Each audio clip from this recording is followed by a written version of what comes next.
everybody, this is truck Kenwood T680 and we have this beauty on the dashboard. Do not drive, 10 minutes park, Regen required.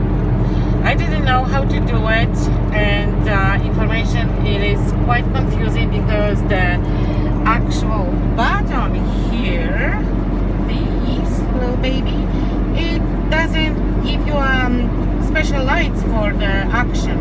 So this is 3 position switch for the Regen, and when was in this position, it is neutral.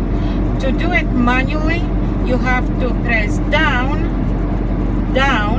for 3 up to 8 seconds, and then you're going to start with higher RPMs. As you see, start the manual Regen. Hallelujah! It's so fucking simple, but it's so complicated. Take care, be safe, bye.